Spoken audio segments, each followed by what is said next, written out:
guys, I am Monica and you are watching Mama and My Baby with Monica। So आज की video में हम बात करने वाले हैं कि जो न्यू बॉर्न से लेकर के 3 to 4 मंथ के बेबी होते हैं वो काफी ज्यादा रोते हैं, और जो न्यू मम्मा होती है मतलब न्यू पेरेंट होते हैं वो काफी ज्यादा परेशान हो जाते हैं। उन्हें समझ में नहीं आता कि बेबी क्यों रोता है। वो उन्हें पैम्पर करते हैं तो कभी डॉक्टर के पास लेके जाते हैं, मतलब कि बेवजह का प्रॉब्लम हो जाता है, और रात में तो बेबी हाइड कर देती है रोने का। तो उन्हीं सब कारणों के बारे में आज हम बात करने वाले हैं कि क्यों बेबी रोता है रात में, क्या कारण है कि बेबी रात में रोता है, इसे कैसे हम ठीक कर सकते हैं। तो चलिए आज की वीडियो को स्टार्ट करते हैं। तो वीडियो को स्टार्ट करने से पहले अगर आप नए हैं मेरे चैनल पे तो मेरे चैनल को सब्सक्राइब कर ले। मेरे चैनल पे आप लोगों को ऐसे ही parenting related tips and trick मिलते रहेंगे। तो लेट्स गेट स्टार्टेड। होता क्या है कि जो बच्चों का रोना जो है ना वो एकदम कॉमन सी बात होती है, क्योंकि उन लोगों के लिए वही एक तरीका होता है हमसे कम्युनिकेट करने का। वो रो के ही अपनी फीलिंग, अपना जो तकलीफ है वो हमें बता सकते हैं। तो हम जो न्यू पेरेंट्स होते हैं, मतलब मैं भी जब नई थी, जब फर्स्ट टाइम मेरा बेबी बॉर्न हुआ था तो लक्षित क्या था, उसका नाम जो कि लक्षित है, तो क्या था कि वो रात भर जो है वो रोता रहता था। हम लोगों को समझ में नहीं आता था कि क्या है, इसे कुछ प्रॉब्लम है क्या। तो जब मैं हॉस्पिटल में ही थी उस समय हम लोग क्या करते थे, बार बार इसे डॉक्टर के पास लेके जाते थे। तो डॉक्टर हमें बोलते थे कि अरे बच्चे को हर समय प्रॉब्लम नहीं होता है, आप कोशिश करो खुद से उसे हैंडल करने की। तो उस समय नॉलेज की कमी की वजह से या फिर मुझे कुछ ज्यादा नॉलेज नहीं था, जिसकी वजह से मैंने काफी ज्यादा सफर किया है। तो वही कुछ मेरे एक्सपीरियंस है जिससे मुझे बाद में धीरे धीरे मुझे समझ में आया। तो मैं वही पॉइंट्स है जो मैं आज आप लोगों के साथ क्लियर करने वाली हूँ। तो कुछ यहाँ पे मेरे पास कुछ पॉइंट्स है जिसे आज हम लोग क्लियर करने वाले हैं कि बेबी रोता क्यों है। तो यहाँ पे सबसे पहला पॉइंट आता है कि भूख लगना।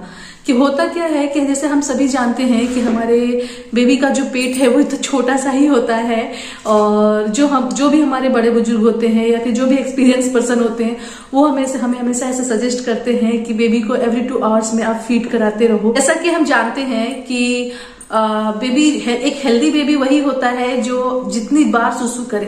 तो कहते हैं कि अगर बेबी दिन में 10 से 12 बार सुसु कर रहा है दैट मीन्स कि वो बहुत हेल्दी बेबी है। तो अगर बेबी को आपने अभी फीड कराया है और आप ऐसा सोच रहे हो कि अभी मैंने फीड कराया है, अब मुझे 2 घंटे के बाद फिर दोबारा फीड कराना है, और उसी ड्यूरेशन में बेबी फीड कराने के आधे घंटे के अंदर में ही अगर बेबी 4 से 5 बार सुसु कर देता है तो होता है कि उसका पेट जो है वो खाली हो जाता है। बट जो न्यू ममाज होती है उनको समझ में नहीं आता है। तो ऐसा मेरे साथ भी बहुत बार होता था। मैं सोचती थी कि अरे मैंने इसे अभी तो फीड कराया है, कैसे भूखा हो सकता है। लेकिन बहुत टाइम्स ऐसा होता है, बहुत बार ऐसा होता है कि जो बेबी होते हैं वो भूख की वजह से रोते हैं। तो और यहाँ पे मैं कुछ इमेजेस जो है उसे मैं लगा रही हूँ, जिससे आप अगर आपके बेबी इस तरह की हरकत करता है तो आप ऐसे समझ सकते हो कि वो भूखा है, तो उसे जरूरत है फीड कराने की। तो आप उसे जो भी मिल्क देते हैं, ब्रेस्ट मिल्क देते हैं या फॉर्मूला मिल्क देते हैं, तो उसे उसकी जरूरत। अब हमारा यहाँ पे दूसरा पॉइंट आ जाता है डायपर रिलेटेड। तो सबसे पहले तो मैं आप लोगों को ये बात बताती हूँ कि बेबी को जो है ना वो 24 आवर्स डायपर में रखने की बिल्कुल भी जरूरत नहीं होती है। इसकी वजह से काफी ज्यादा प्रॉब्लम हो सकते हैं बेबी को, जैसे कि बेबी को रैसेस हो सकते हैं डायपर ज्यादा पहनाने की वजह से, और इसकी वजह से बेबी चिड़चिड़ा हो जाता है, उसे जलन होती है, काफी ज्यादा प्रॉब्लम आ जाती है। तो उसकी खैर डायपर रैसेस होने के बाद तो काफी ज्यादा हमारे पास उपाय है, जैसे डायपर रैसेस का क्रीम वगैरह आता है, लेकिन वो नौबत आने ही क्यों देना।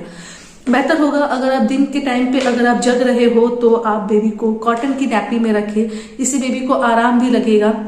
और अगर अभी गर्मी का सीजन आने वाला है तो 24 आवर्स डायपर में बेबी थोड़ा सा इरिटेट हो जाता है, और हम हो सकता है कि हम देख ना पाए, वो डायपर गीला हो चुका होता है या फिर काफी देर पहने रहने की वजह से उसे इरिटेशन होती है, इस वजह से भी बेबी रोता है। तो अब तीसरा पॉइंट जो है वो हो जाता है। और अभी का जो मतलब जो नेक्स्ट मेरा पॉइंट है वो है कि अभी जो मेन सिचुएशन आ रहा है, अभी समय जो सीजन आ रहा है, अभी इस सीजन में ना खुद बड़ों को समझ में नहीं आता है कि गर्मी लग रही है कि सर्दी लग रही है। ऐसे में हम क्या करते हैं, बेबी को कुछ ज्यादा ही कवर कर देते हैं, जिसकी वजह से बेबी क्या होता है कि उसे कुछ अगर हम इस समय में हमें लगता है कि थोड़ी सर्दी है तो बेबी को हम ज्यादा कवर कर देते हैं, तो बेबी को गर्मी लगने लगता है। तो उसे हमें समझना होगा कि उसके हिसाब से अभी हमारा टेम्परेचर कैसा है, रूम का टेम्परेचर कैसा है, जिस टेम्परेचर पे हम लोग बेबी को रख रहे हैं तो हमें उनके अनुसार ही क्लॉथिंग करनी पड़ेगी बेबी की, अदरवाइज वो गर्मी या सर्दी की वजह से भी रो सकता है। और जो हमारा नेक्स्ट पॉइंट होता है वो होता है कि बेबी को ना प्यार की जरूरत होती है, होता ये है कि जब दिन का समय होता है तो काफी ज्यादा लोग, जैसे कि ये प्रॉब्लम अक्सर रात में होती है, क्योंकि दिन के समय में क्या होता है, बेबी के साथ काफी ज्यादा लोग रहते हैं जो उसे हमेशा पैम्पर करते रहते हैं, प्यार दुलार करते रहते हैं।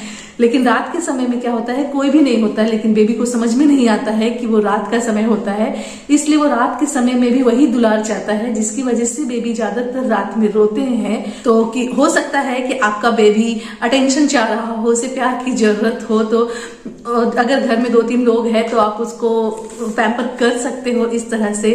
और जो हमारा नेक्स्ट पॉइंट है वो ये होता है कि जब बेबी पेट में होता है तो क्या होता है, एक वो फ्लूइड से वो घिरा होता है, जिसमें क्या होता है, वो तैरता रहता है।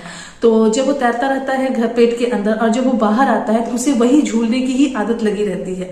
तो वो इसलिए पुराने जमाने में अभी भी हम लोग कुछ बच्चे को होता है कि अगर हम लोग उसे गोद में लेके हिलाते हैं, ऐसा करके हिलाते हैं, तो बेबी काफी ज्यादा खुश हो जाता है और वो चुप हो जाता है। क्योंकि मैंने ये काफी ज्यादा एक्सपीरियंस किया है।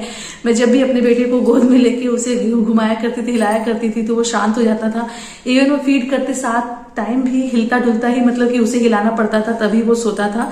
तो वो गर्भ की ही आदत होती है बच्चे को कि उसे अंदर में तैरने का आदत होता है। तो वो जो है वो बाहर आके उस आदत को इतनी जल्दी जो वो बाहर के माहौल में ढल नहीं पाता है। इसलिए हम देखते हैं कई जगहों पे लोग साड़ी का झूला बनाते हैं, तो पालना इसीलिए होता है। तो अगर आपका बेबी भी रोता है तो आप उसे पालना की भी आदत डाल सकते हो।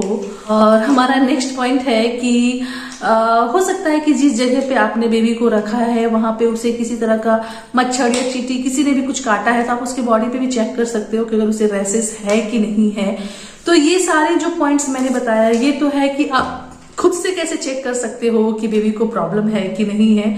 और अगर इसके अलावा ये सब कुछ करने के बावजूद भी अगर आपका बेबी जो है वो चुप नहीं हो रहा है, तो कभी कभी क्या होता है कि हम उसे बर्प कराते हैं। तो बर्प कराने के टाइम पे क्या होता है कि